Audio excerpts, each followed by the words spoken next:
ಸಂಪೂರ್ಣ ಎಲ್ಲಾ ರಾಶಿಯ ದೈನಂದಿನ ಭವಿಷ್ಯಕ್ಕಾಗಿ ಉತ್ತಮ ಏಳಿಗೆಗಾಗಿ ಈಗಲೇ ವೈದಿಕ ಭವಿಷ್ಯ ಯೂಟ್ಯೂಬ್ ಚಾನಲ್ ಅನ್ನು ನೋಡಿ.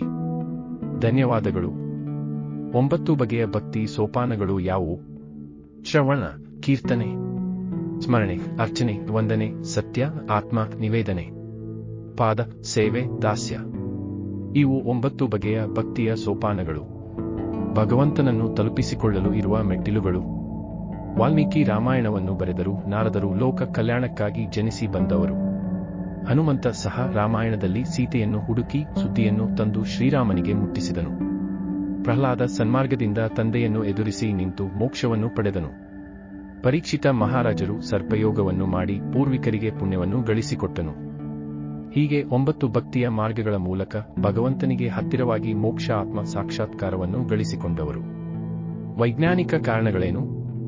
ಒಳ್ಳೆಯದನ್ನು ಕೇಳು, ವಾಕ್ಶುದ್ಧಿಯಾಗಿರಬೇಕು, ಧ್ಯಾನವನ್ನು ಮಾಡುವುದರಿಂದ ಏಕಾಗ್ರತೆ ಸಾಧನೆ, ಅರ್ಚನೆ ಭಗವಂತನ ಸನಿಹಕ್ಕೆ ಕರೆದುಕೊಂಡು ಹೋಗುವುದು, ವಂದನೆಯನ್ನು ಮಾಡುವುದರಿಂದ ಅಹಂಕಾರ ನೀಗುವುದು, ಕನ್ನಡತೆ ಇರುವವರು ಸತ್ಯವನ್ನು ಸಂಪಾದಿಸುವುದರಿಂದ ಸಂಪತ್ತನ್ನು ಗಳಿಸಲು ಸಹಾಯವಾಗುವುದು, ನಿವೇದನೆ ಮಾಡಿಕೊಳ್ಳುವುದರಿಂದ ಪಾಪ ಪುಣ್ಯಗಳ ಸಮತೋಲನ ಉಂಟಾಗುವುದು, ಪಾದ ಸೇವೆ ಮಾಡುವುದರಿಂದ ಕರುಣೆ ದಯೆ ಉಕ್ಕಿ ಹರಿಯುವುದು, ದಾಸತೆಯಿಂದ ದುರಹಂಕಾರ ನಾನು ಎಂಬ ಗರ್ವ ಕಡಿಮೆಯಾಗುವುದು. ಈ ಎಲ್ಲ ಅಂಶಗಳು ಇರುವುದರಿಂದ ಮನುಷ್ಯನು ಅಭಿವೃದ್ಧಿ ಪಥದಲ್ಲಿ ನಡೆಯಲು ಅನುಕೂಲವಾಗುವುದು. ಕೆಟ್ಟದ್ದು ಎಂಬ ಭಾವ ಮನುಷ್ಯನನ್ನು ಅವನತಿಯ ಕಡೆಗೆ ಕರೆದುಕೊಂಡು ಹೋಗುವುದರಲ್ಲಿ ಸಂದೇಹವೇ ಇಲ್ಲ.